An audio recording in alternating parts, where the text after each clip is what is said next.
Millionaire pretends to be deaf and gives money to a little beggar. What he heard her say left him speechless. The early morning cold bit through the streets of Boston, painting the sidewalks with a thin layer of frost and forcing even the most hardened passers-by to bury their faces deeper into scarves and coat collars. Among the crowd, a man moved unnoticed, his presence blending into the rhythm of the city like a shadow passing beneath streetlights. He wore faded jeans, a wool jacket that had seen better days, and a cap pulled low over his brow. Nothing in his appearance suggested wealth, let alone the kind of fortune that could quietly alter the course of entire communities. This man was Thomas Keller. Once heralded in magazines and business circles as a visionary tech entrepreneur, Thomas had vanished from public life after selling his company for several $100 million. The headlines faded, his name slipped from the news cycle, and Boston whispered rumors of his whereabouts. Few knew the truth. Thomas never left. He simply chose to stop being seen. He spent his days walking, watching, and most recently, listening in a way that few would understand. Or rather, pretending not to listen at all. For months, Thomas had been silently testing a theory that had taken root in his mind, that people revealed their truest selves when they believed no one was paying attention. And so, he posed as a man who could not hear. No one ever suspected the man in thrift store clothes to be the same Thomas Keller who once addressed crowds of thousands. In the streets, he was invisible, and he liked it that way. That morning, as the city stirred with its usual urgency, something stopped him mid-step. Just past the intersection of Tremont and Winter Street, beside a boarded-up convenience store, sat a girl. She couldn't have been more than 9 years old. Her clothes were mismatched, sleeves too short for her thin arms, and her sneakers bore holes in the soles. In her lap was a crumpled paper cup, half-folded and barely standing upright. But she wasn't begging. She wasn't even looking at the cup. Her eyes were fixed on the world beyond, watching the boots that marched past, the dogs that tugged at leashes, the cars that idled impatiently at red lights. There was a stillness to her, a silent dignity, as if she existed apart from the world rather than beneath it. Thomas slowed his pace. He approached carefully, maintaining the blank, disconnected expression he had practiced over the weeks. When he reached her, he hesitated for just a moment, then pulled a folded bill from his coat pocket and dropped it silently into the cup. $20. The sound of the paper hitting the bottom was nearly imperceptible, yet the girl blinked once, then lowered her gaze to the cup. She didn't smile. She didn't speak. Thomas turned to walk away, expecting nothing more. But just as he stepped onto the curb, he heard her whisper. Soft. Barely audible. If God is real, today he came to visit me. Thomas froze. The words clung to the air, delicate yet heavy, and pierced through the armor he wore each day. He had heard thousands of stories in his lifetime, pitches, pleas, prayers, but nothing had ever hit him like this. That single sentence stirred something deep, something he had buried long ago. He turned slightly, just enough to glance back at her. The girl hadn't moved. She still stared straight ahead, her fingers now curled around the rim of the paper cup. Had she meant for him to hear it? It didn't matter. He had. And now the words refused to leave him. He moved to the opposite side of the street, leaned against a lamppost, and watched. She didn't speak to anyone else. Didn't reach out for more. When someone dropped a coin, she simply nodded.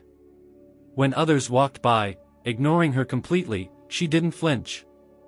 There was no desperation in her, only stillness, as if her presence was not to plead, but to remind the world that she existed. He stayed there longer than he intended, heart unsettled, thoughts spinning. That whisper had cracked something open. A memory, maybe. A wound he had convinced himself was healed. He didn't return to his apartment that morning. Instead, he wandered, replaying the moment over and over until night fell and the streets emptied again. The next morning, before the sun had even broken the horizon, Thomas was back at the same corner. And she was there. Only this time, she wasn't alone. The second morning came colder than the first. A thick fog blanketed the city, muting the usual chaos of traffic and chatter. Thomas stood once again across the street, but the scene he returned to was no longer the same. The girl was not alone. Beside her sat a boy, perhaps 2 or 3 years older. His back was straighter, his expression tighter, and there was a protective edge in the way he kept glancing at her, as if he was watching not just the sidewalk, but the entire world, ready to step between it and his sister at any moment. He wore a coat 2 sizes too small and a beanie that had lost its elasticity, the edges rolling up to expose his ears to the wind. The girl, however, was unchanged. She sat with the same quiet presence, her hands tucked into her sleeves, her eyes scanning the morning like they had the day before. When someone dropped a coin, she nodded. When a man muttered something rude under his breath, she lowered her gaze but did not react. Thomas remained still for several minutes before crossing the street. He no longer approached them directly, not yet. He had no plan, no clear intention.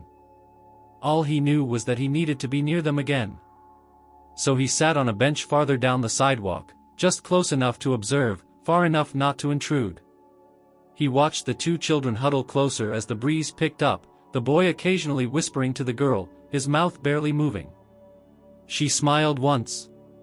A small, flickering smile that faded too quickly. Thomas found himself leaning forward. A delivery truck thundered past, and when it was gone, the girl was eating something, a piece of bread wrapped in a napkin. She broke it in half and gave the larger piece to the boy without hesitation. He took it and nudged her shoulder lightly, as if trying to return a smile of his own, but his eyes stayed wary, especially when strangers got too close. Thomas felt the sting of something uncomfortable rise in his chest. Not pity. Something older. Something tangled in memories he rarely touched. He stayed for almost an hour that morning. And when the children stood and began to gather their things, he stood too. They left the sidewalk with quiet familiarity, moving as though they had done this 100 times before, a path rehearsed and efficient. The boy held the girl's hand the entire time. Thomas followed. He stayed back several paces, careful not to draw attention. They moved through alleys and side streets, avoiding main roads, ducking under scaffolding, walking quickly when police cruisers passed. They didn't look behind them once. They didn't need to. It was clear they were used to being invisible. Eventually, they reached the edge of a neighborhood that time had forgotten. Brick buildings with shattered windows loomed like ghosts, their facades covered in graffiti and decay. It was here that the children slipped into an abandoned structure, its front entrance blocked by a sheet of plywood poorly nailed into place. The boy nudged it aside with practiced ease, holding it long enough for the girl to enter before following her inside. Thomas waited a full minute before approaching. The building was a hollow shell. The inside reeked of damp wood, mold, and something metallic. He didn't step in, not yet. Through a gap in the plywood, he could see enough. There were makeshift sleeping areas on the second floor, old mattresses dragged into corners, tattered blankets, remnants of clothing, and a few scattered cans of food. And then he saw her. The woman. She was lying on a mattress near the far wall, curled into herself, covered in a thin, discolored blanket. Her face was gaunt, pale, and glistening with sweat. Her breathing was shallow.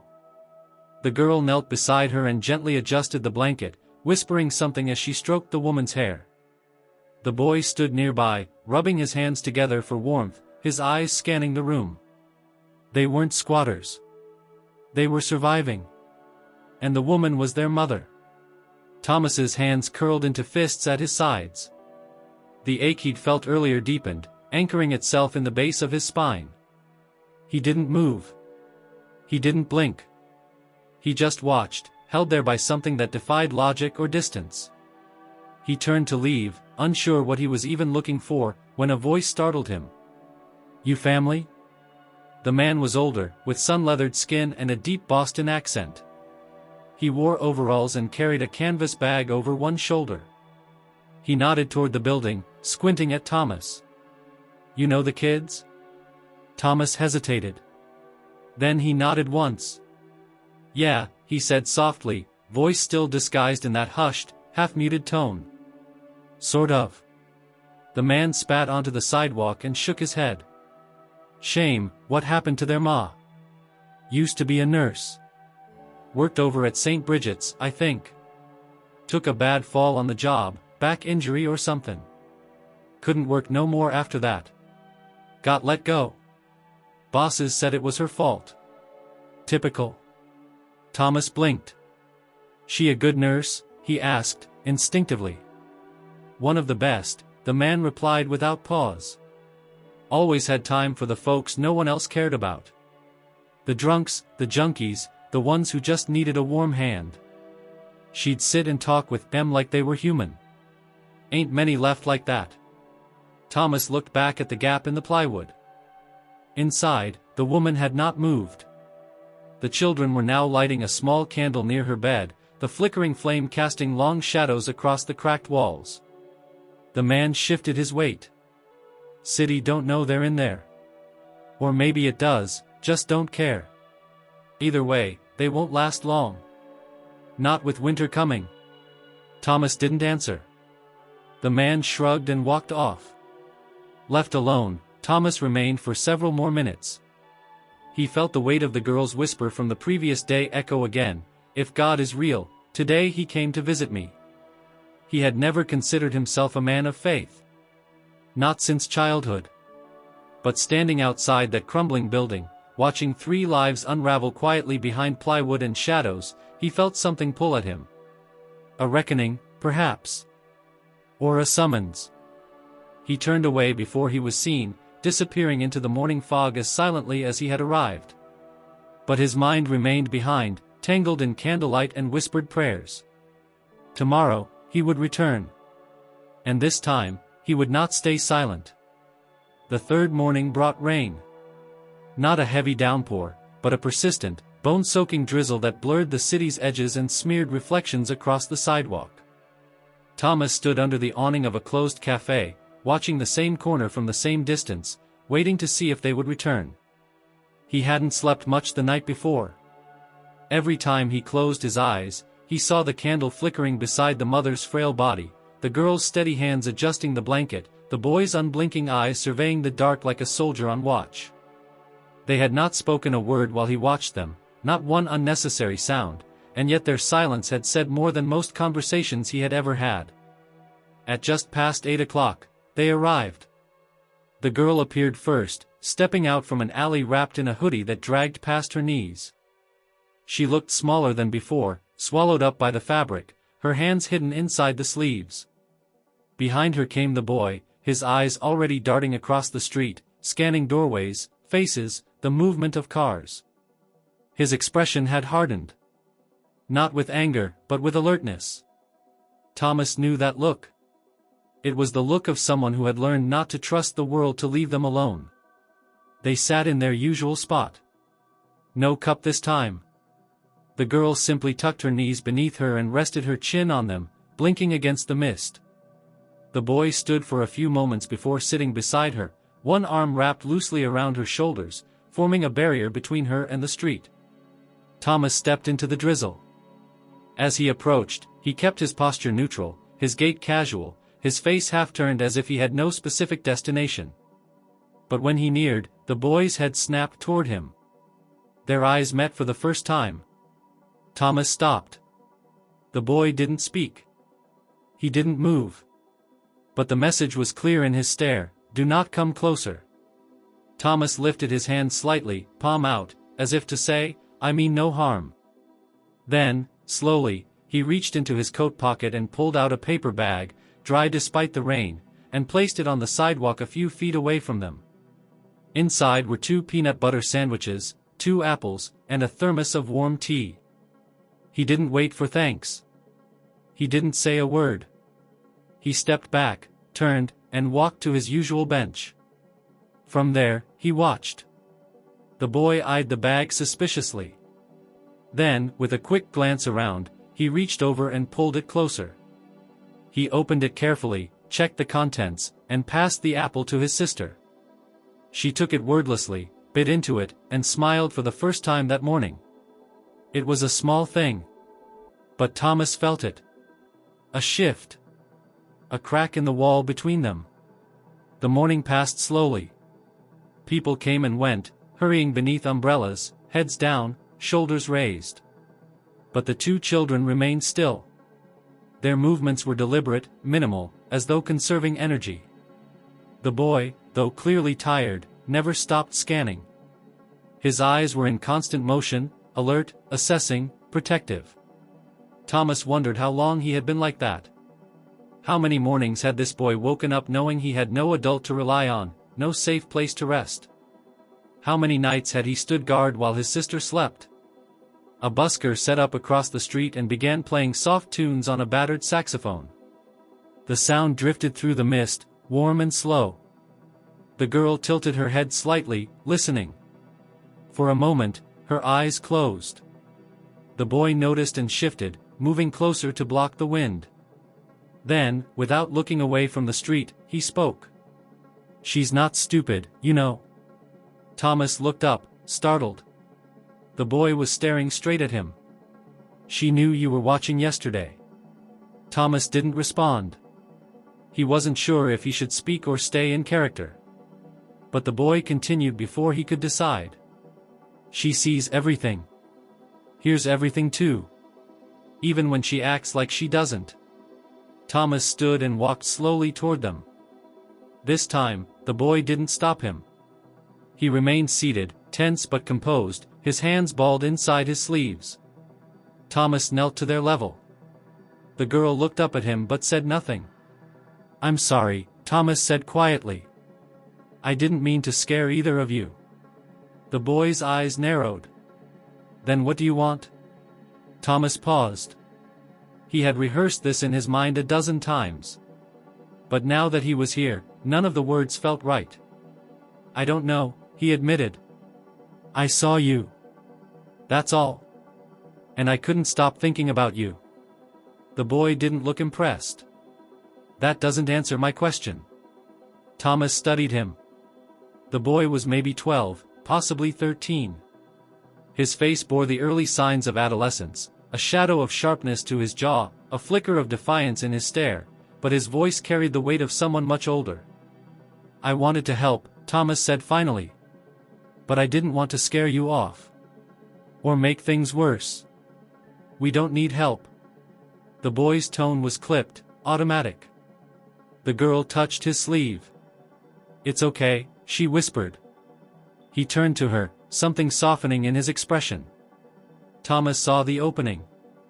"What's your name?" he asked the girl gently. She hesitated. "Sophie," she said at last. Thomas smiled. "That's a good name." "Mine's Thomas." The boy said nothing. Thomas extended a hand to the girl.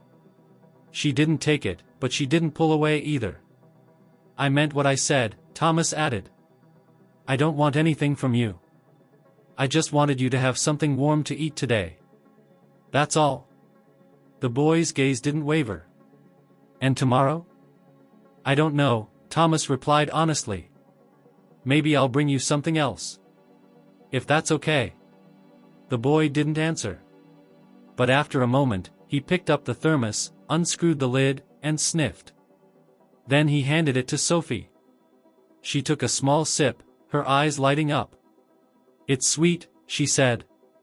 Thomas gave a slight nod, then stood. "I'll see you around," he said softly. As he walked away, he didn't look back, not until he was far enough to do so without being noticed. When he glanced over his shoulder, the boy was still watching him. But this time, there was no suspicion in his eyes. Only curiosity. And something else. Something harder to name. Trust was too strong a word. But it was a beginning. That evening, long after the streets had emptied and the city softened into its usual nighttime murmur, Thomas returned to the abandoned building.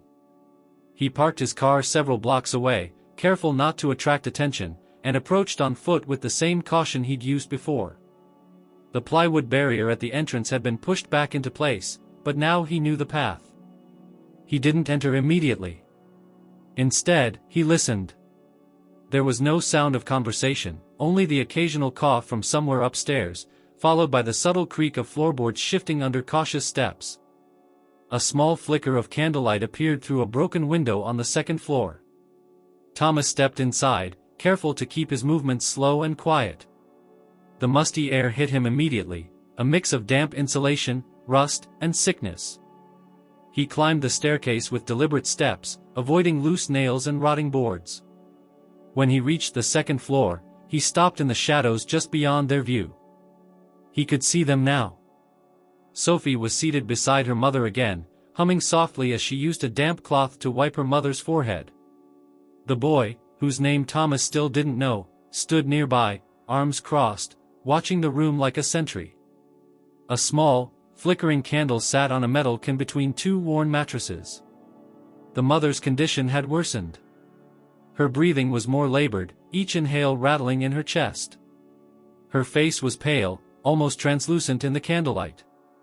Her hair, tangled and dull, clung to her damp skin. Thomas felt a chill that had nothing to do with the cold. Then he stepped forward. The boy turned instantly, his hand moving behind his back, as if reaching for something.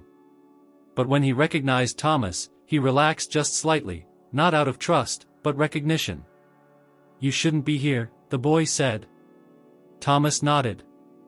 "I know. But I had to come." Sophie looked up, surprised.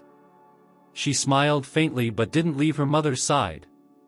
"I brought something," Thomas said, reaching into his coat.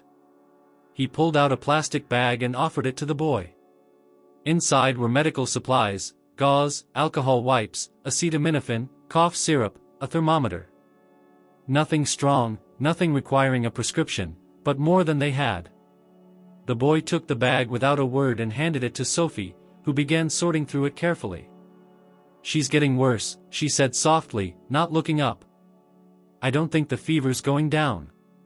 Thomas approached slowly and knelt near the mother's side, keeping a respectful distance. He looked at her face, then back at Sophie. "Has she eaten?" "A little." "Not much," Sophie replied. "And water?" "We try," the boy said. Thomas hesitated, then reached into his other pocket and pulled out a bottle of electrolyte solution. He handed it to the boy.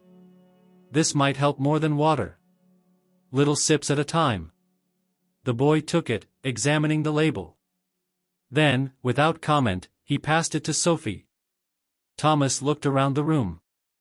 There were 5 mattresses, most of them empty. A few scattered belongings suggested others had passed through at some point, other families, maybe, or people just trying to stay warm for a night. But now, the place was quiet. Deserted. Just the 3 of them. "Is this where you sleep every night?" Thomas asked. The boy didn't answer. Sophie nodded. "Since we left the shelter." Thomas frowned. "Why'd you leave?" The boy cut in. "Too many rules. Too many people. Not enough space. And they said we couldn't stay together." Thomas's stomach turned. "You mean, they tried to separate you?" "They always do," the boy said coldly.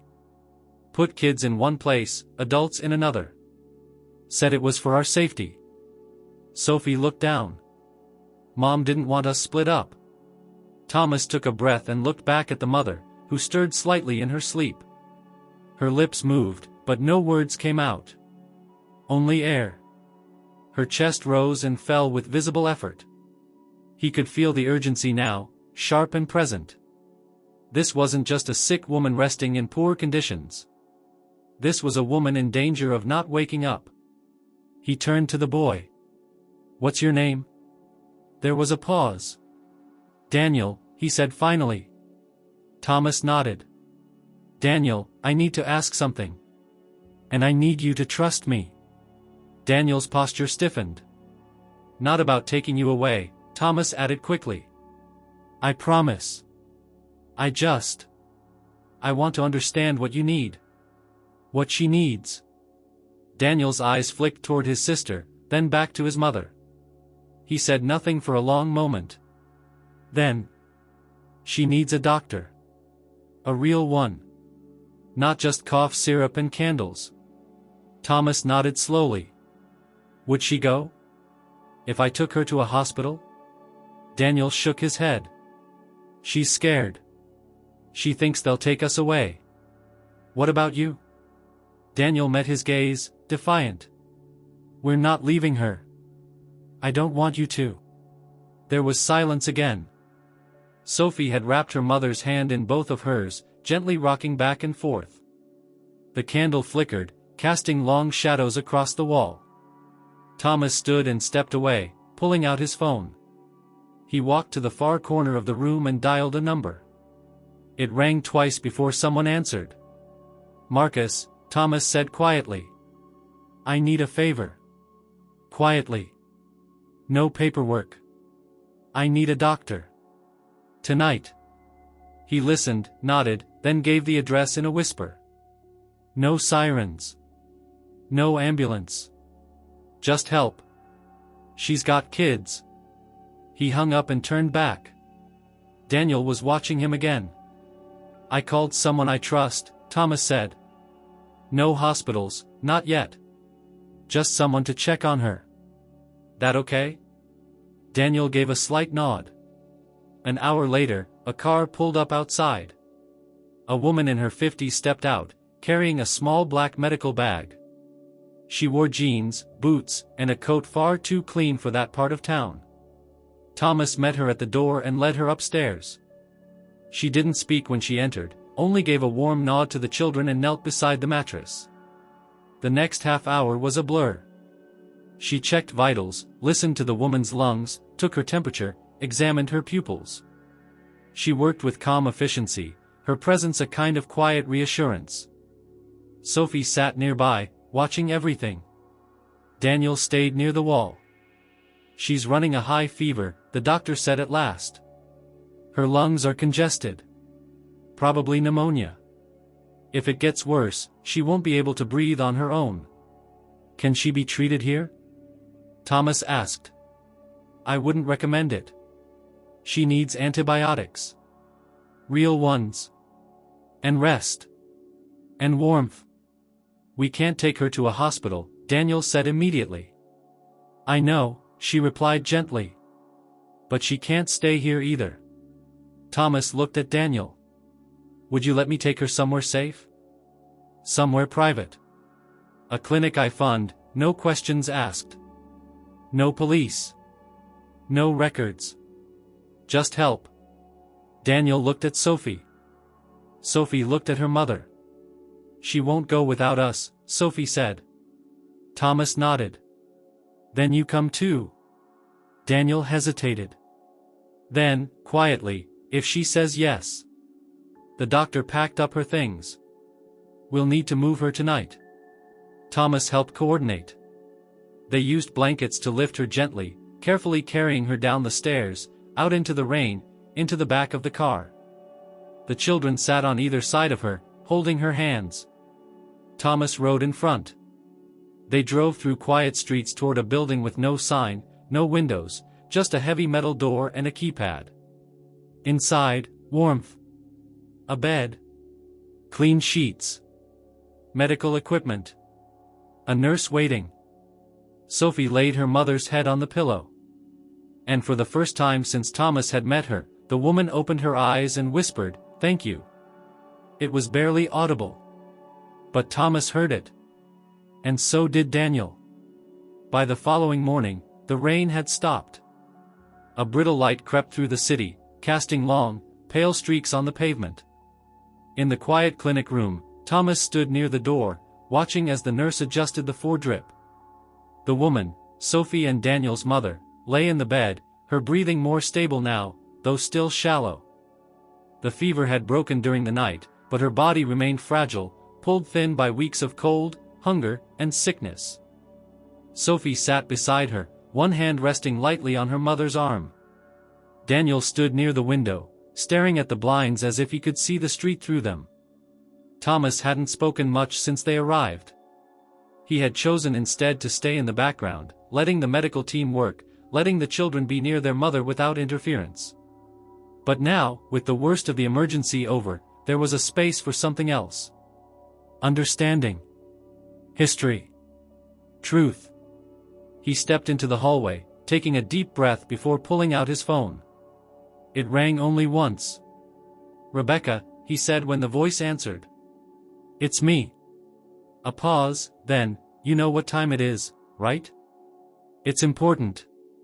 Another pause, longer this time. What do you need? I need to see that letter, he said. The one Mom left. You're serious. I should have read it years ago. A sigh came through the line. Give me an hour. He hung up and stared at the phone for a long moment. The hallway around him was quiet, sterile, but his mind was far from calm. The past, carefully buried and ignored, was beginning to push back against the walls he had built. An hour later, Rebecca arrived. She was tall like him, with the same blue-gray eyes and sharp jawline, but her presence was warmer, more grounded. She wore a thick sweater and carried a folder under her arm. I wasn't sure if you'd ever ask for this, she said as they sat in the small clinic lounge. I wasn't either, he replied. She handed him the letter. It was in an old envelope, the paper yellowed and worn, creased at the corners. His name was written across the front in a handwriting he hadn't seen in nearly 15 years. He opened it slowly. Thomas. If you're reading this, I'm gone. And that means you've stayed away longer than I hoped you would. I'm not writing this to guilt you. I know why you left. I know what success cost you. I saw it happening even when you didn't. But I want you to know something, I never stopped being proud of you. Even when it hurt. Even when I missed you so much it ached. You've always been chasing something bigger. That's who you are. But don't forget what made you that way. Don't forget who loved you first. Not for your money. Not for your ideas. Just for being you. And when the time comes that you finally slow down, I hope you find someone who needs you again. Not as a millionaire. But as a son. As a brother. As a man who knows how to listen. Love always. Mom. Thomas folded the letter slowly, pressing his hand to the paper as if to memorize the texture. Rebecca said nothing. She just watched him, waiting. Did you know she kept writing to me? He asked quietly. She wrote you every year. Birthday. Christmas. Even when you didn't respond. I didn't know what to say, he admitted. You didn't have to say anything, Rebecca replied. You just had to show up. He nodded, unable to speak for a moment. Then, softly, I think I found someone. Rebecca raised her eyebrows. Not like that, he clarified. Someone who reminded me of her. A little girl. And her brother. Their mom, she's sick. But she's strong. Or was. Before life broke her down. Rebecca leaned forward. You think Mom would have seen them? She wouldn't have walked past them, he said. She would have stopped. She would have helped. No hesitation. Rebecca smiled faintly. Then maybe you're more like her than you think. Back in the clinic room, the mother stirred. Sophie stood quickly, leaning over her. Daniel stepped closer too, his arms crossed tightly, holding onto something unspoken. Mom? Sophie whispered. The woman's eyes fluttered open. They were clearer now, less clouded. She looked around, confused. Where are we? You're safe, Sophie said gently. You got sick. But he helped. She gestured toward Thomas, who had just entered the room again. The woman's gaze followed, and her eyes settled on Thomas. You, she murmured. Thomas stepped forward slowly. My name is Thomas Keller. I found your children. Or maybe they found me. She tried to sit up but winced. Thomas motioned for her to stay still. You don't have to do anything, he said. Just rest. Her voice was hoarse. Why would someone like you help someone like us? He hesitated. Because someone once helped me. And I didn't say thank you either.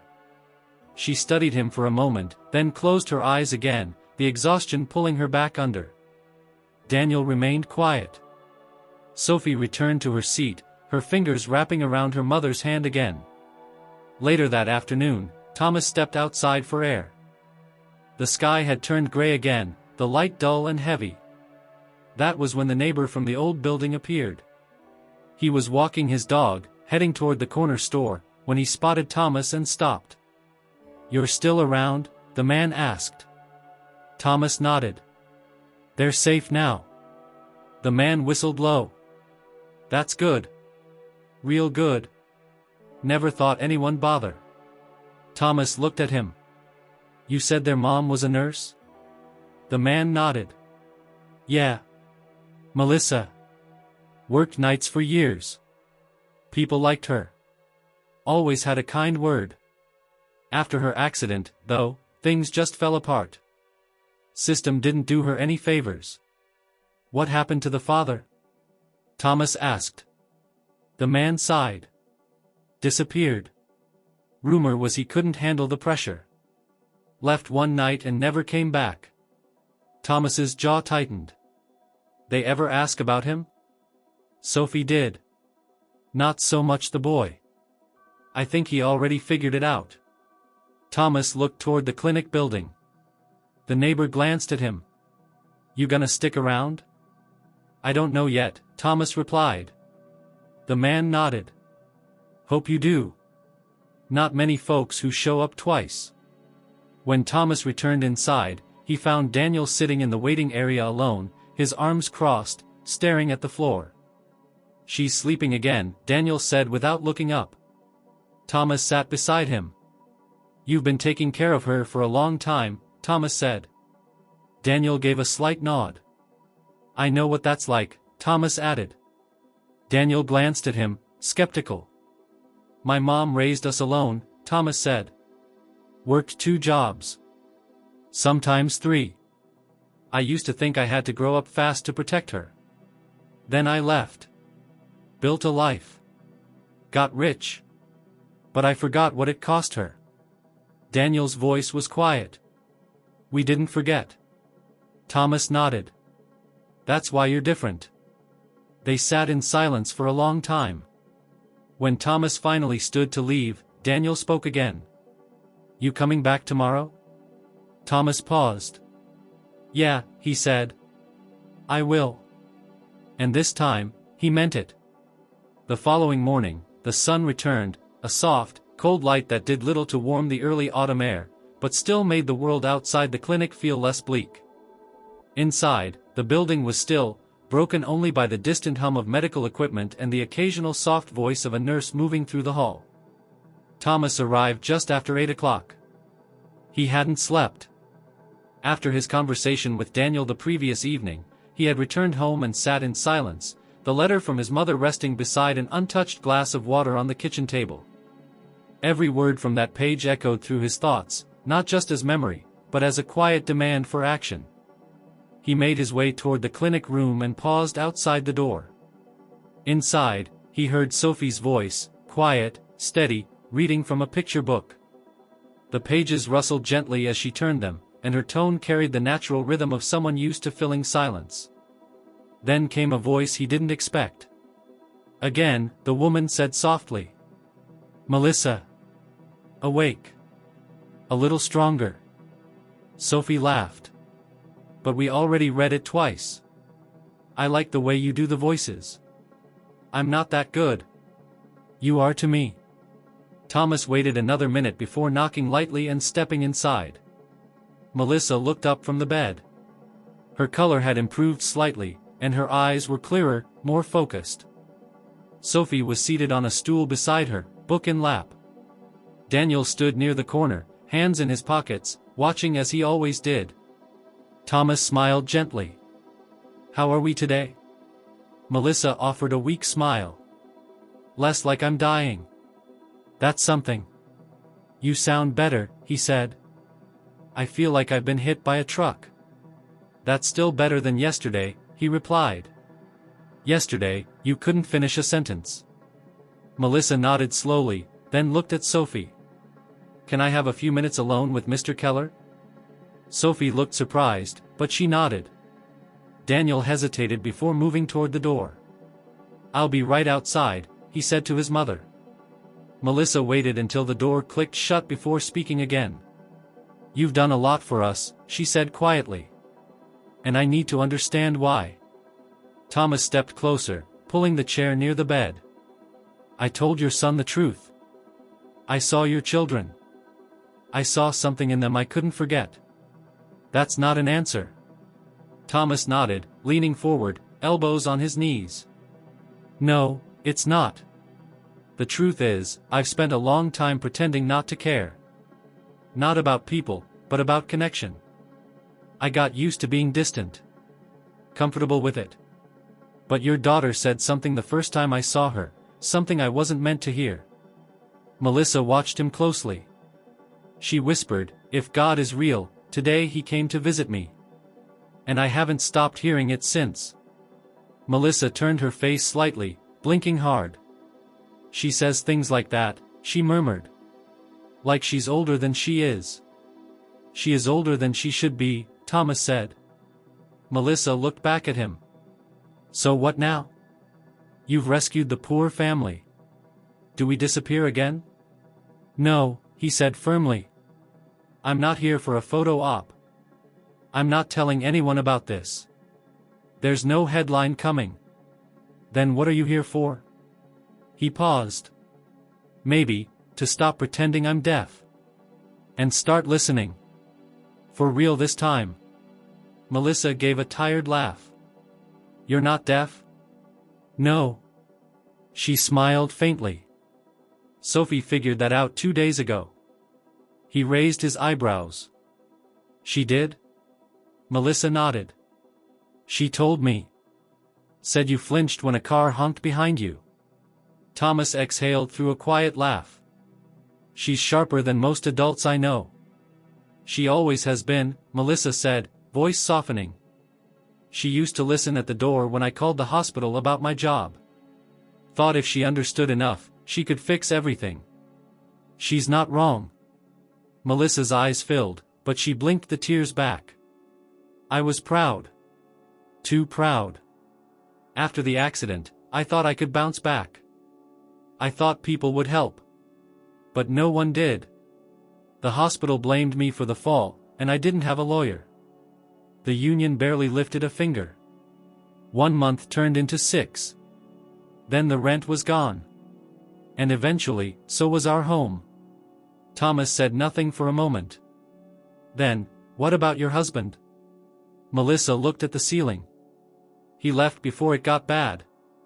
Said he'd be back with a plan. That was 2 years ago. Daniel stopped waiting after the first 6 months." "I'm sorry," Thomas said. "I used to be angry," Melissa replied. "But now, I just don't have the strength for anger." Thomas reached into his coat and pulled out a small envelope. "There's a clinic fund I set up a few years ago. It's meant to help people transition after medical hardship. I want you to be part of it." She frowned. "Why?" "Because you didn't give up. Because you raised 2 children who didn't ask for anything, who never begged, who held on to their dignity when no one was watching." Melissa touched the edge of the envelope but didn't open it. "I can't pay you back," she said. "I'm not asking you to." She looked at him long and hard, then finally said, "Okay."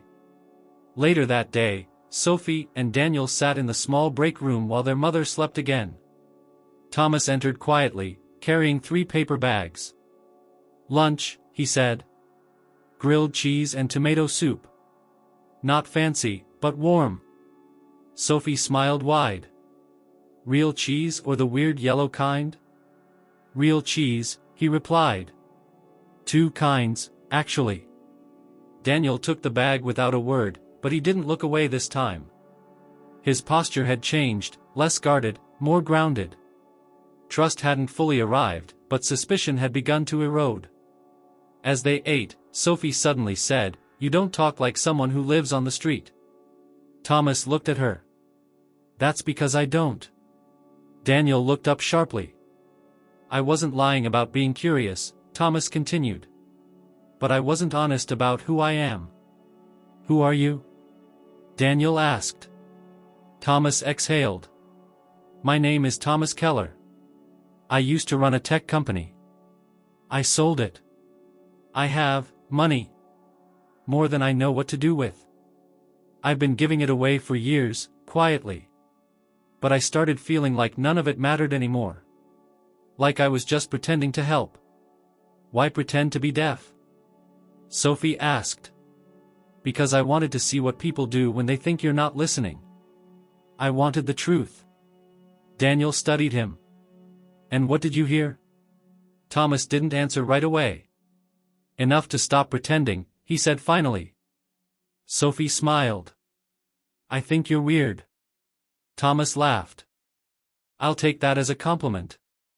Just then, a nurse appeared at the door. Mr. Keller? There's someone asking for you in the lobby. Thomas stood, confused. Did they give a name? She says she's your assistant. Something about paperwork for a donation? He excused himself and walked out to the front lobby. His assistant, Claire, stood holding a manila folder. I know you said no interruptions, she said. But there's something you need to see. About the clinic fund. Legal changes that need your signature. He took the folder, opened it, and scanned the pages. Then he looked at Claire. I want you to draft a new clause, he said. I want her, Melissa, listed as a direct beneficiary for long-term support. Housing, recovery, education for the kids. Whatever's needed. Claire blinked. You're sure? I've never been more sure. And as he turned back down the hallway, something in his stride changed. The man who had spent so long pretending not to hear had finally found something worth listening to, and someone who had spoken a truth he hadn't known he was searching for. The city had begun to change. It was subtle, the trees shedding their last few leaves, the air sharpening with the scent of winter on the horizon. But for the first time in months, something else was shifting, too. Inside the quiet corridors of the private clinic, a woman was healing, and two children who had spent too long in survival mode were beginning to experience something foreign and tentative: rest. Thomas sat on the bench outside the clinic that morning, sipping a coffee that had long gone cold. He wasn't there out of duty. He could have sent a driver, a nurse, or a manager from his foundation. But something in him resisted the idea of delegation now. He needed to be here, not as a benefactor, but as a witness. Inside, Melissa had begun to walk again, slowly, with help. Her fever had broken for good. The antibiotics were working, and her body, though still frail, was beginning to rebuild strength. It was astonishing, Thomas thought, how quickly the human spirit could recover once it no longer had to carry the full weight of survival alone. That morning, Daniel approached him without prompting. You said this clinic was yours, he said, sitting on the bench beside Thomas, not asking permission. I fund it, Thomas replied. But the people who work here, they're the real reason it functions. Nurses. Doctors. Admins. I just made sure the building had heat. Daniel looked straight ahead, his hands tucked into his sleeves. And why do you do it? Thomas considered. Because when I had nothing, someone made room for me. I never forgot how that felt. You said that before, Daniel said. But what happened to you? Thomas took a long breath. My mother worked nights at a diner, he said. We had one space heater in a one-bedroom apartment. My sister and I shared the bed. Mom slept on the couch. Every night, she came home smelling like burnt coffee and grease, and still smiled. Even when we knew the electric bill wasn't paid. When she got sick, I dropped out of school to take care of her. Then I started building things, websites, programs. I sold one. Then another. And suddenly, I wasn't poor anymore. Daniel listened in silence. But I didn't handle it well, Thomas continued. I ran. From my family. From the past. From the guilt of leaving them behind. Why? Because success is loud, and shame is quiet. But it doesn't go away. Daniel leaned forward, elbows on his knees. Is that why you pretend to be deaf? Part of it, Thomas said. I didn't want to hear people praise me for things I didn't earn. Or lie to me for things they thought I could give them. So I stopped listening altogether. And Sophie changed that. Thomas smiled faintly. She did. Later that morning, the nurse gave Melissa permission to spend a few minutes outside. Wrapped in a thick blanket, she was helped into a wheelchair and brought to the courtyard where the autumn sun filtered through bare trees. Sophie was waiting for her there, sitting on the edge of the stone fountain, legs swinging.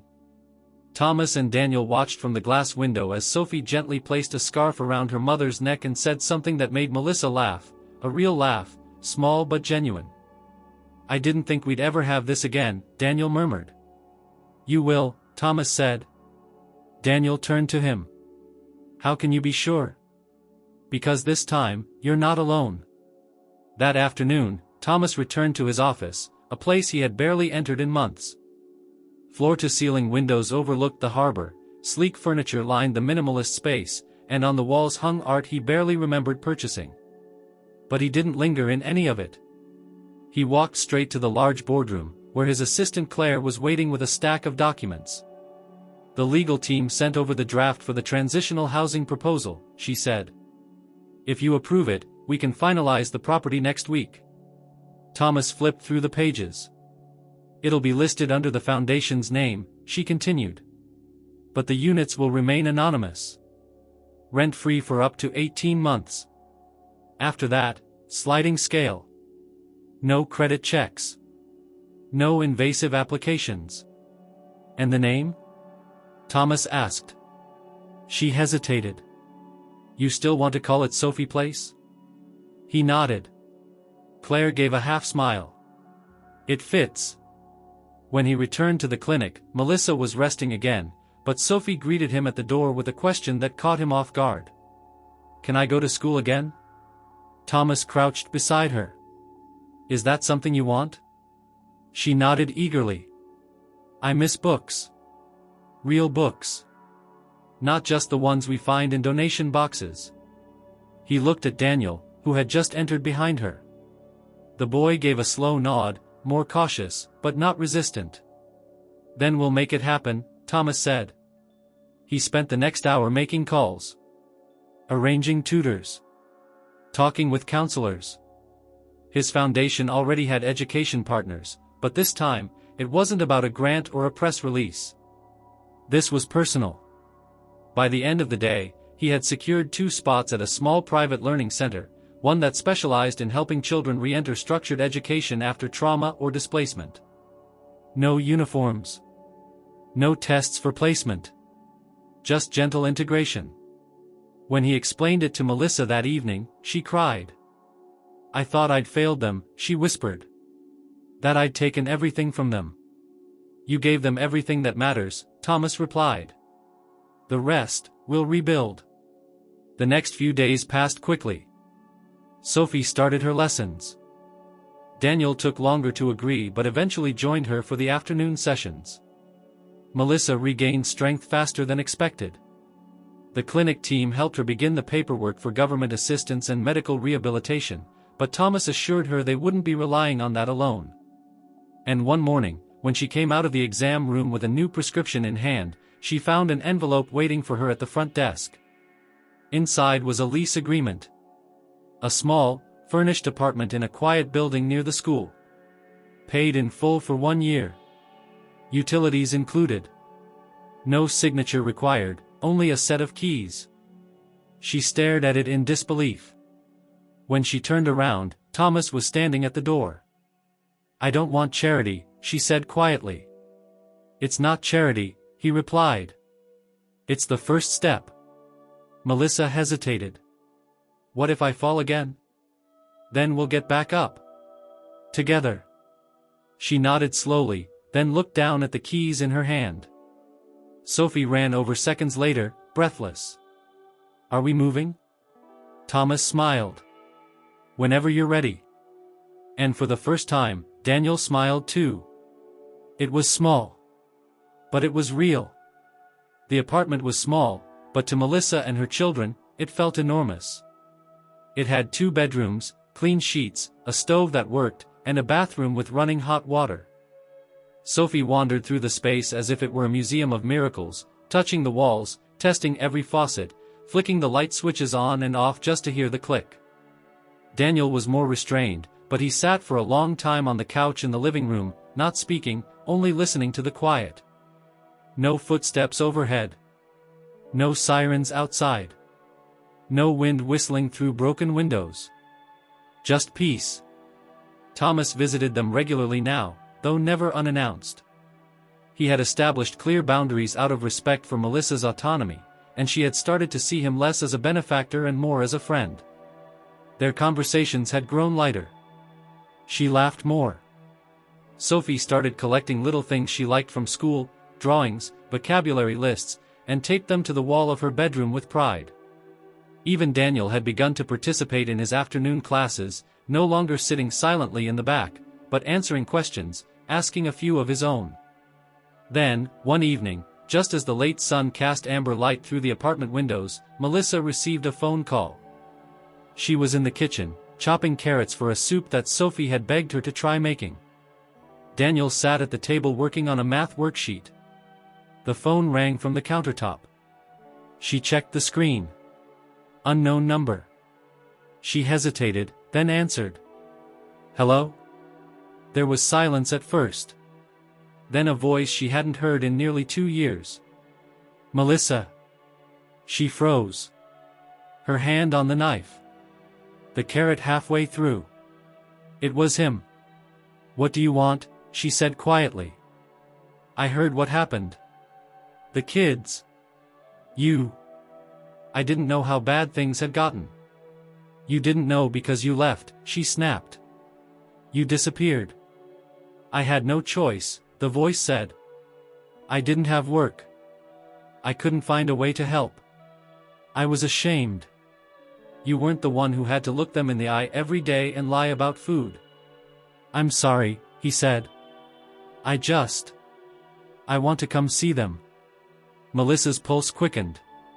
They don't need that. I'm still their father. You stopped being that the day you left us in the street. There was silence on the other end. Then, I'm in Boston. I'm nearby. She hung up. Her hands trembled as she turned off the stove. She leaned against the counter, trying to catch her breath. Daniel looked up from the table. Was that him? She didn't answer. Sophie stepped into the kitchen, catching the tension in the air instantly. Mom? Melissa nodded once and turned to the sink, running cold water over her wrists. Go back to your homework, she said. Dinner will be ready soon. But her voice was thin. Almost hollow. That night, after the kids went to bed, Melissa sat on the couch staring at the dark window. She wanted to scream, to cry, to call someone, but she didn't know who. Her pride was still a blade in her chest, and it cut both ways. In the morning, she found herself dialing a number she hadn't planned to. Thomas answered after 2 rings. You okay? He asked immediately.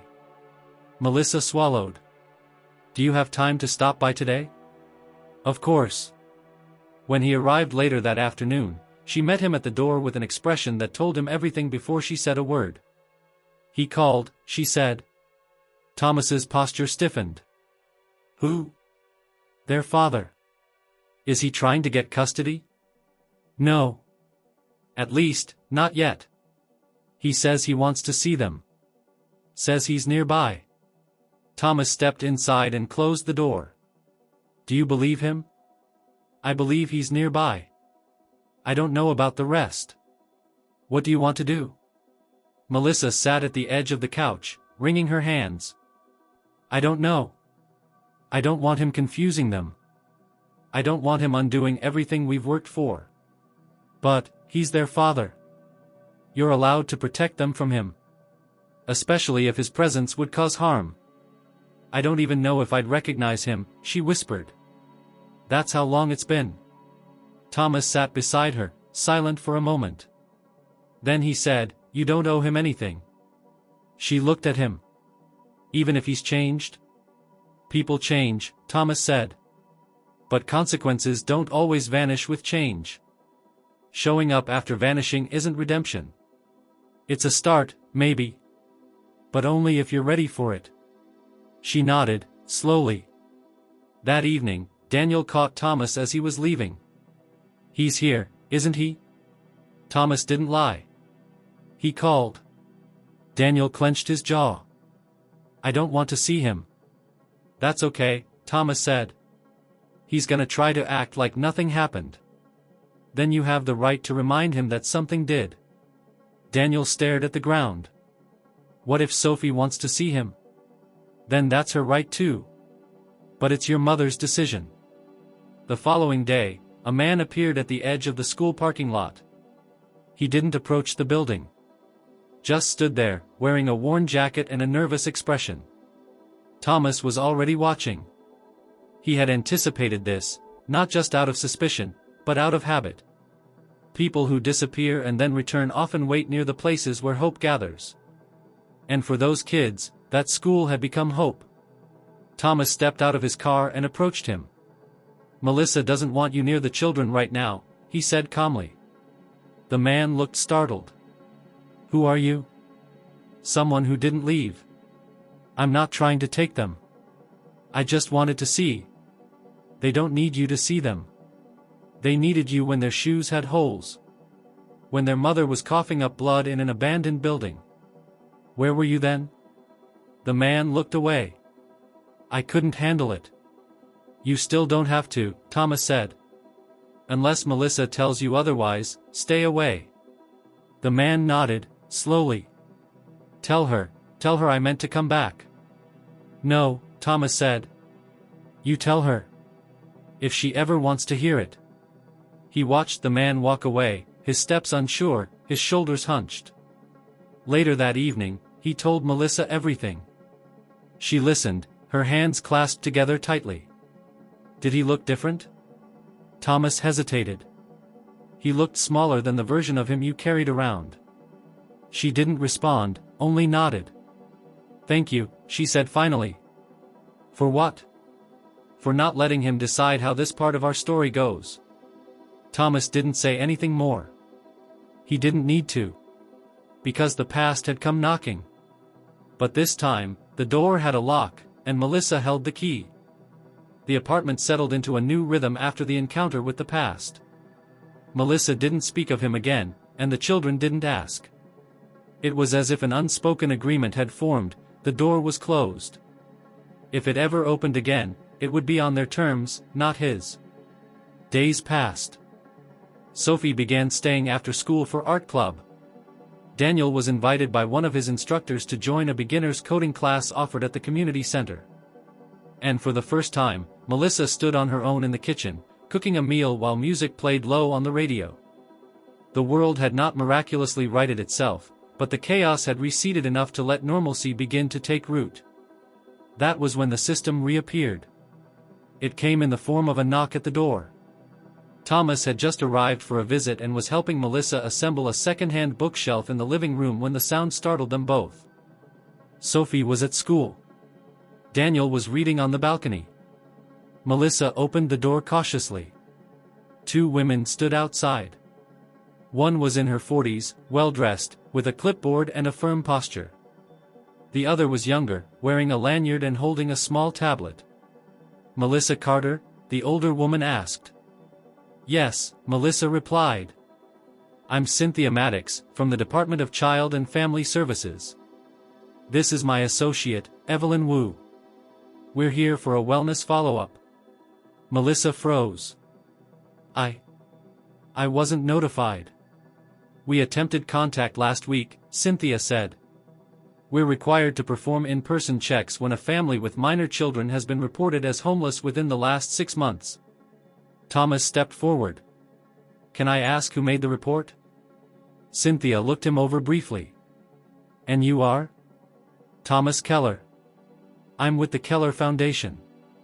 Melissa and her children are currently part of a transition support program we fund. Evelyn tapped something on her tablet. It says here the children were unsheltered for several weeks. Living in an abandoned building? That's in the past, Melissa said quickly. We're stable now. They're enrolled in school. I have medical care. We have a home. Cynthia didn't smile. We still need to verify the living conditions, and that the children are safe. It's not optional. Thomas gave Melissa a reassuring glance, then stepped aside to let them in. The women moved through the apartment, taking quiet notes. Evelyn photographed the kitchen, the bedrooms, the inside of the fridge. Cynthia asked a series of routine but impersonal questions. Where was Sophie now? Did Daniel attend school daily? What kind of medical treatment had Melissa received? Was she employed? How long was the lease? Melissa answered each one with calm precision, but her hands trembled slightly as she spoke. Thomas noticed. So did Daniel, who came in halfway through the visit and stiffened immediately at the sight of strangers with badges. Are you taking us? He asked flatly. No, honey, Evelyn said gently. This is just a visit. You said that once before, he muttered, then sat silently in the corner, eyes fixed on the floor. When the visit ended, Cynthia left a business card on the table. We'll file our report and follow up next week, she said. It's likely you'll receive a recommendation for continued oversight, just until full independence is verified. Melissa closed the door behind them and turned slowly, her back to the wood. Her expression was calm, but her eyes were filled with tears. I thought we were safe. You are, Thomas said. This is protocol, not punishment. She shook her head. But one bad report, and they could take them. All it takes is one person who thinks I'm not enough. You are more than enough, Thomas said firmly. He called his legal team that evening. I want full review of the family's rights under the current statutes, he said. And I want options, guardianship alternatives, temporary legal protections, anything that ensures the children stay with their mother under all foreseeable circumstances. Understood, his lawyer replied. We'll need medical documents, school records, housing verification. It can be done. The next morning, Thomas returned to the apartment with a file folder and sat at the kitchen table with Melissa. We're going to protect what you've built, he said. That's what this is. Not charity. Strategy. Melissa opened the folder and began signing where he indicated. Daniel watched silently from the hallway. Later, when Thomas was packing up to leave, the boy stepped forward. Why are you doing all this? Thomas paused. Because someone should have done it for us. Daniel frowned. What do you mean? Thomas met his gaze. I grew up just like you. Poor. Ignored. The system didn't check on us, but it didn't help us either. And when we finally climbed out of it, no one was there to make sure we didn't fall again. Daniel looked at the ground. People at school still ask where we live. I don't always know what to say. Tell them you live in a place called enough, Thomas said. It's not about the size of the apartment. It's about the space you've created for hope. Later that week, Melissa received a letter in the mail, official DCFS stationery. Thomas read it with her. The report was clean. The follow-up was still required, but no further action would be taken. The children were safe. The home was secure. The education and medical support were noted. The phrase, commendable transition progress, was highlighted. Still, Melissa cried. Because no matter how carefully a woman rebuilds, the echo of collapse never fully fades. And in that moment, she realized she had built something stronger than just shelter. She had built safety. She called Thomas later that evening. I want to start helping other women, she said. Mothers. People like me. He smiled. I thought you might say that. The first draft of the plan came together on a Sunday morning in Thomas's study. Sunlight filtered through the tall windows of his brownstone, illuminating sheets of notepaper, architectural sketches, and a list of names, of real people, scribbled in blue ink. At the top was Melissa Carter. Underneath, her children, Sophie, Daniel. Below them, 5 other families from shelters and outreach programs Thomas had quietly supported over the past year. He read each name slowly, thinking not in terms of charity or quotas, but of faces, voices, stories. He was no longer interested in numbers. He wanted permanence. That same afternoon, Thomas drove to the apartment.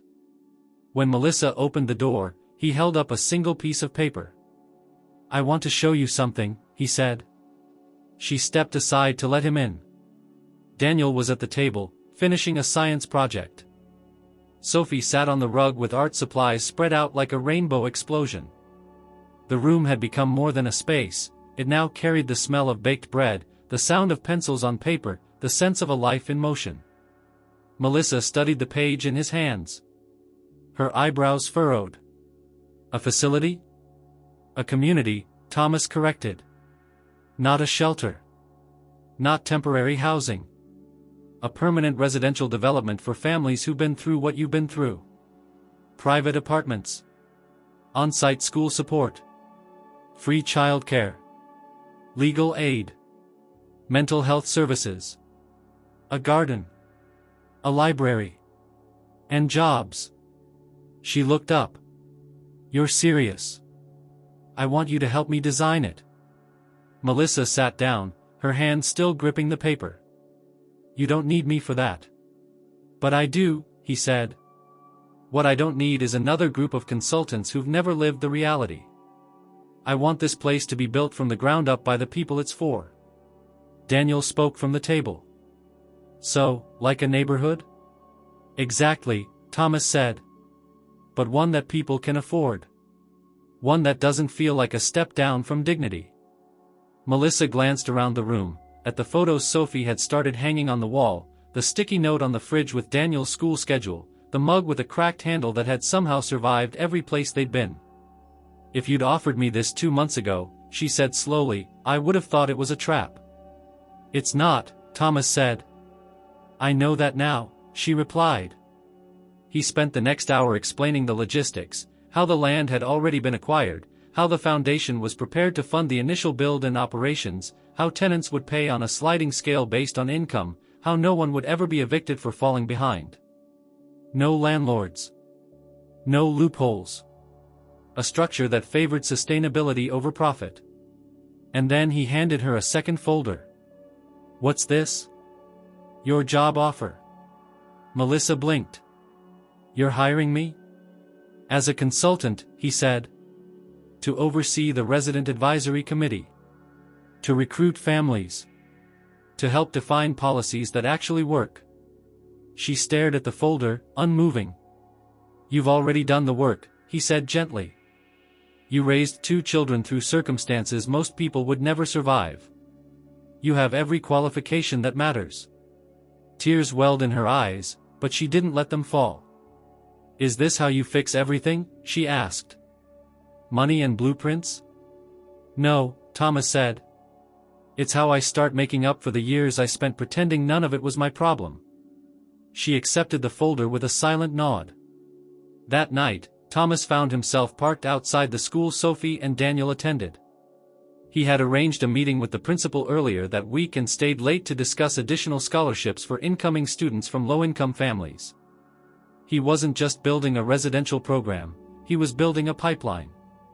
A place where support didn't end at housing but branched into education, employment, community. As he sat behind the wheel of his car, his phone rang. He recognized the number immediately. "Sophie." He answered. "Hello?" Her voice was excited, breathless. "Guess what I found?"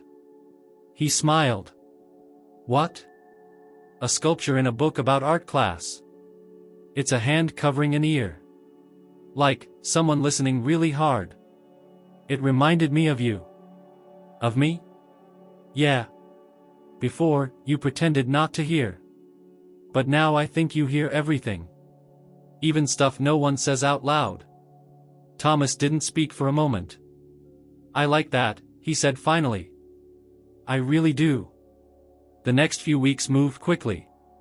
Melissa began her work on the project, joining weekly calls with architects and social workers. She brought in ideas no one else had considered: secure mailboxes for families without IDs, shared laundry spaces designed for parents with children, quiet rooms for overstimulation relief. Every suggestion came from lived experience, and every one was logged without pushback. Thomas began spending less time at his old office and more at the construction site. The land, located just outside downtown, had once been earmarked for luxury condos before the deal fell through. Now it was being transformed into something revolutionary, a place where forgotten families wouldn't have to beg to be seen. On a gray Thursday afternoon, Melissa stood at the edge of the site with a hard hat tucked under her arm, her boots covered in dust. Thomas joined her. "Did I ever tell you what I used to dream about?" she asked, gazing out at the framework of what would soon be a new world. "No. I wanted to open a wellness clinic," she said. "Before everything went wrong. Not just medical. Emotional. I wanted to help people who didn't know how to ask for help." He looked at her. "Then do it." She laughed. "I'm not a doctor. You don't have to be. We'll build it into the community hub. Staff it with people who care. You direct it." She turned toward him, eyes shining. "You keep giving me pieces of my old life back." "I'm not," he said. "You're taking them." The wind picked up. The unfinished structure creaked slightly. But they didn't move. "I don't think I'm afraid anymore," Melissa said softly. Thomas nodded. "Then let's build a place where no one has to be." It was a quiet Sunday afternoon when Sophie asked the question that would change everything. The sun filtered in gently through the living room window, landing in soft patterns across the floor. Melissa sat at the kitchen table sorting through documents from the development team. Thomas had stopped by to drop off revised blueprints for the Community Wellness Center. Daniel was in his room, headphones on, absorbed in an audiobook that one of his teachers had recommended. Sophie, sitting cross-legged on the couch with a drawing pad in her lap, broke the silence. "Thomas?" He looked over from his seat near the window. She hesitated. "Can I ask you something serious?" "Of course." She set her pencil down and folded her hands in her lap, more composed than any child her age should be. "If something ever happens to my mom, will you make sure they don't take me and Daniel away from each other?" Melissa stopped writing. Thomas blinked. "What do you mean?" Sophie's voice was quiet, but firm. "When Mom got sick, I heard someone say that kids get separated if the parent can't take care of them. They said sometimes siblings don't get placed in the same house. That happened to a girl I knew in the shelter. Her little brother went to a different place.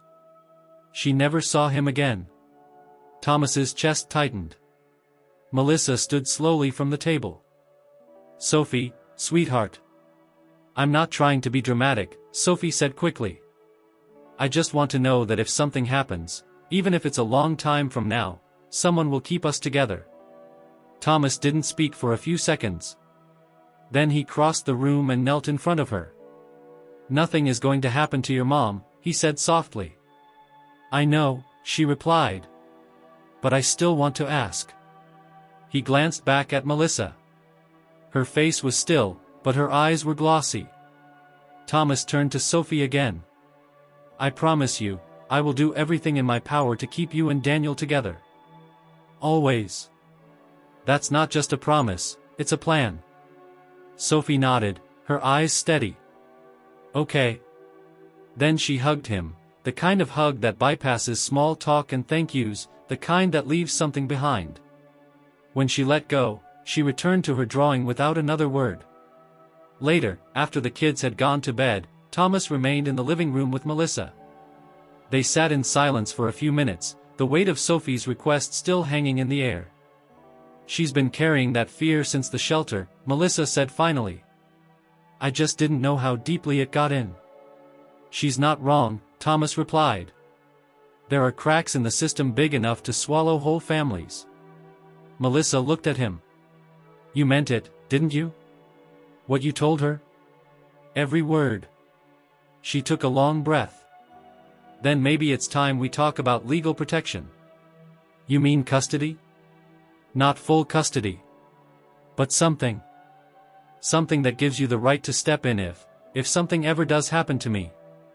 Thomas didn't respond right away. I'm not planning to disappear, she added. But I've been on the edge before. And if I ever get close to that again, I want the kids to be with someone who actually sees them. He nodded slowly. Let's talk to the legal team. Make it official. Melissa leaned back in the chair, exhaling deeply. That little girl on the couch, the one who used to whisper about miracles like they were fairy tales, she's starting to believe in real people again. Not magic.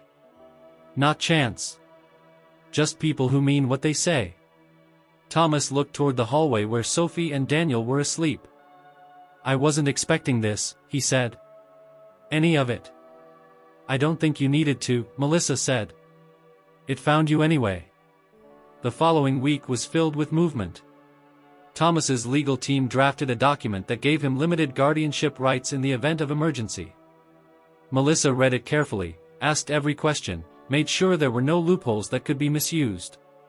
She wasn't just protecting her children, she was preserving their dignity. When the time came to sign, she did so with clear eyes and a steady hand.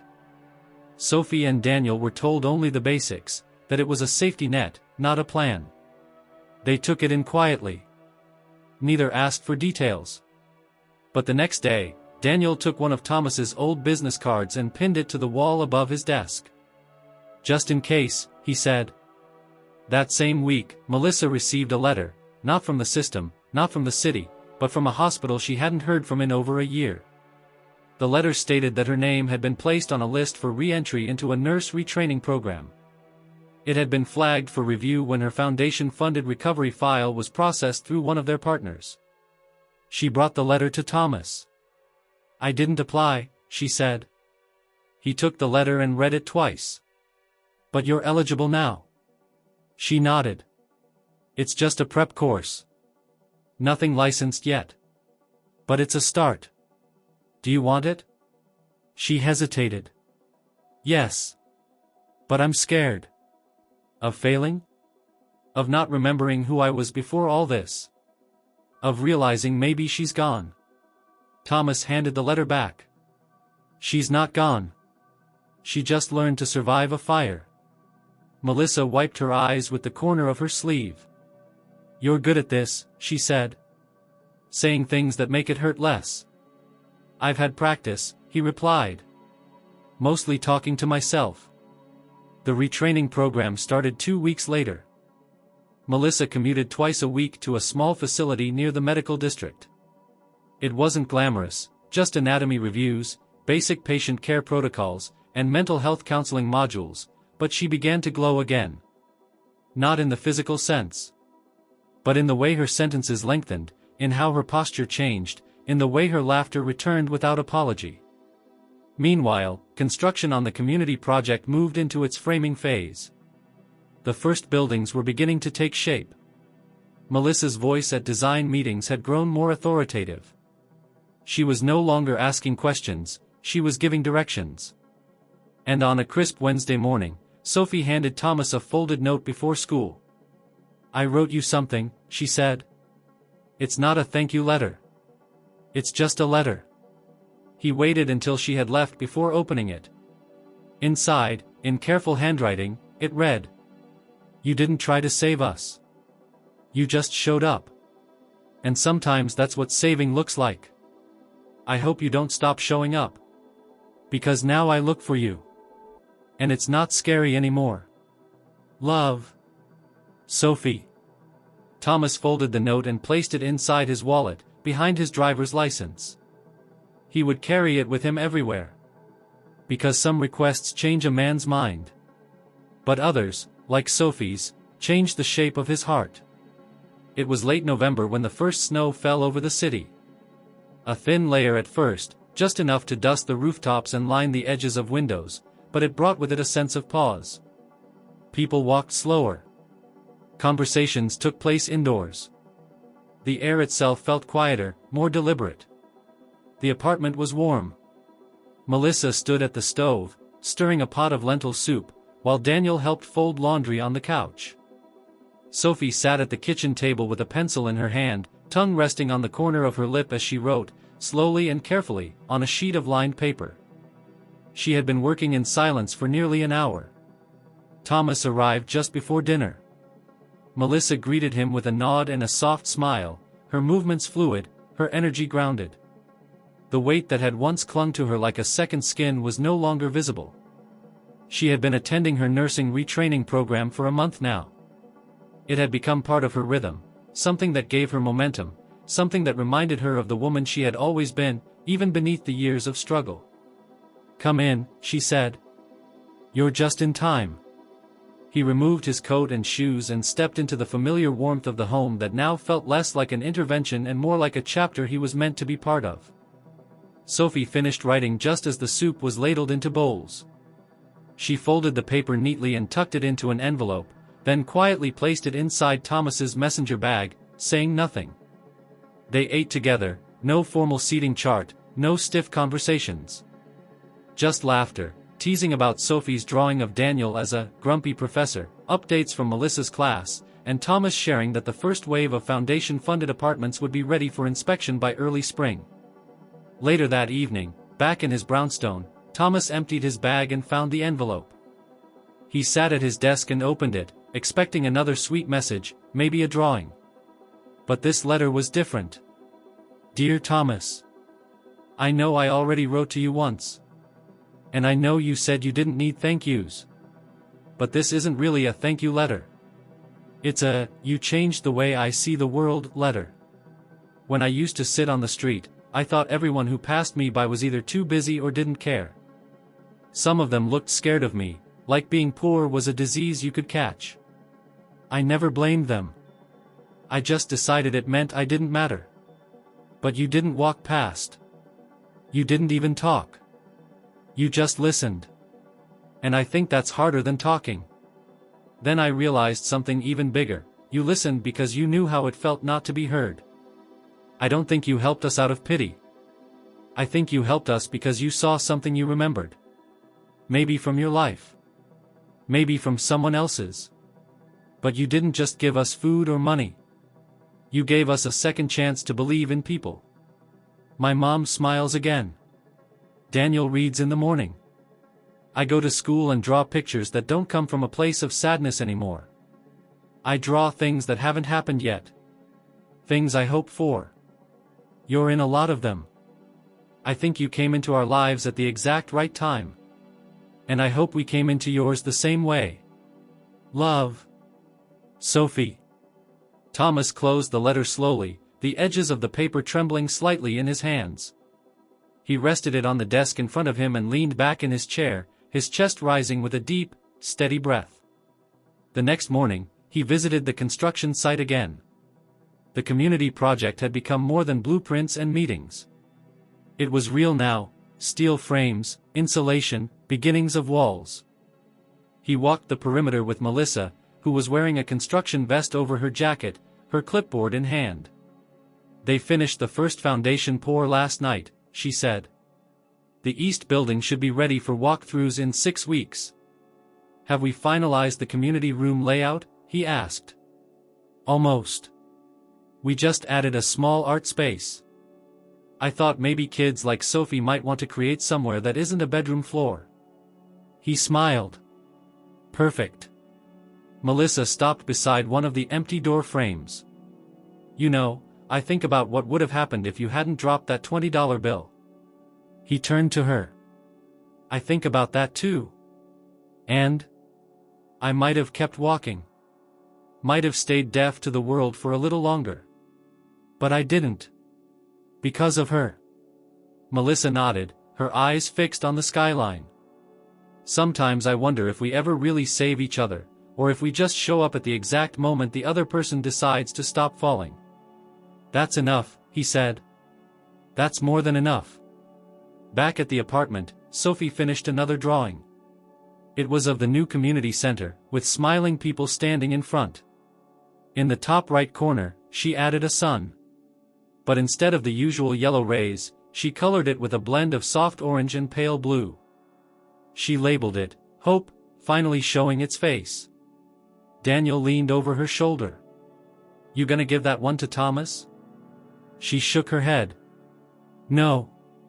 This one's for the wall. and she pinned it up beside her desk, between her class schedule and a photo of her mother laughing in the kitchen. That night, as the wind picked up and snow began to fall again, Thomas sat in his home office with Sophie's second letter in his lap. He thought about the people he'd met over the years, the charities he had funded anonymously, the causes he had supported from a distance. None of them had left a mark like this. Because none of them had whispered the words that had split his silence open: "If God is real, today he came to visit me." Now, months later, it was Thomas who whispered something into the stillness. "Thank you for seeing me." And for the first time in years, he didn't feel invisible. The winter deepened, and the city quieted beneath a thick layer of snow. Streets became slower, softer. People moved through the world differently when the ground was white, more gently, more deliberately. And in a small apartment on the edge of Boston, something even more subtle had begun to settle: peace. The apartment had transformed. Not just physically, though the signs were everywhere. Framed drawings lined the walls, coats hung neatly by the door, a calendar pinned near the kitchen with notes for school meetings and program deadlines. But there was something deeper. A feeling of permanence. On the morning of Sophie's birthday, the apartment buzzed with quiet excitement. Melissa stood in the kitchen preparing pancakes shaped like animals. Sophie sat cross-legged at the table, narrating every step of the process with playful exaggeration. Daniel, as usual, pretended not to be interested, until the first plate landed in front of him, complete with a bear-shaped pancake and a dollop of whipped cream. Thomas arrived with a small box in his hand. He wasn't wearing a suit that morning. Just a thick sweater, dark jeans, and snow-dusted boots. He looked like he belonged there. Sophie ran to him. "You made it." "I wouldn't miss it," he said. She led him to the table, where a card she'd drawn sat at the center next to a vase of paper flowers. "I'll open yours last," she whispered. "Because it's probably weird." Thomas grinned. "You're not wrong." After breakfast, Melissa handed Sophie her gift, a book of classic fairy tales with blank pages at the end for her to write her own. Daniel gave her a handmade bookmark shaped like a pencil. Sophie clapped, hugged them both, then turned to Thomas and held out her hand. "Okay. Let's see what weird means today." He passed her the small box. She opened it slowly, curious. Inside was a soft cloth pouch. From it, she pulled a small bronze sculpture, no larger than her palm. It was of an ear, abstract, elegant, cupped gently in the center of a hand. There were no instructions, no explanation. Sophie turned it over and saw the inscription on the base. "To hear what is never said is to change the world forever." She stared at it for a long time. Then she set it down carefully, like it was something sacred. "I don't get all of it," she said, "but I think I love it." Thomas smiled.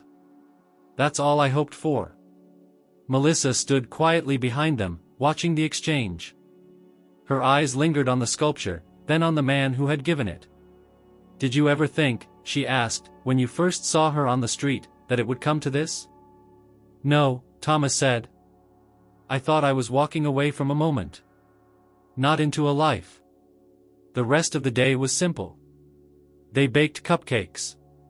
Played board games.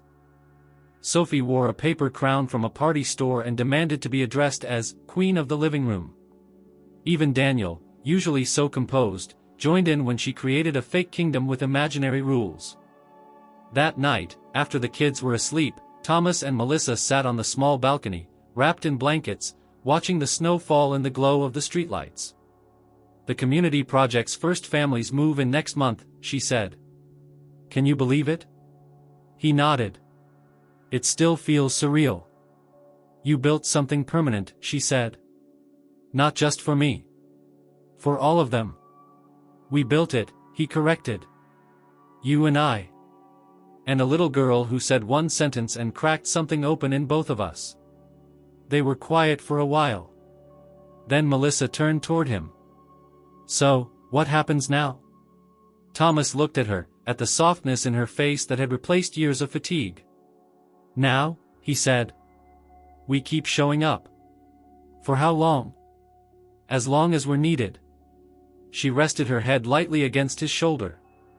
Below them, the city was sleeping. But above, in that small balcony wrapped in snow and silence, something else had awakened. Not just comfort. Not just safety. But purpose. Months passed. The community development opened in early spring under a new name, the Haven at Winterlight. Families moved in with plastic bins and second-hand furniture and children who had learned not to trust promises. Melissa welcomed each one with a folder in hand and a warmth that couldn't be faked. Sophie became the unofficial tour guide of the after-school art room. Daniel volunteered at the tech center, helping older residents set up email accounts and print resumes. Thomas came every week. Sometimes just to walk the halls. Sometimes to deliver books to the shared library. Always with the same quiet smile that had replaced his once cautious distance. One afternoon, Sophie gathered a group of younger kids in the community garden.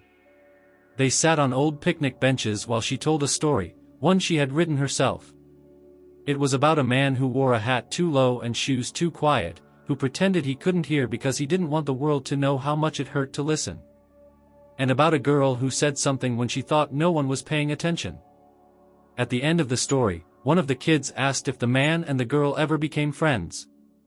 Sophie just smiled and said, they didn't become friends. They became family.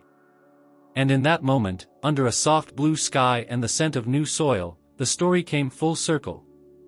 Not with fanfare. Not with speeches. But with quiet. With listening. And with lives no longer invisible.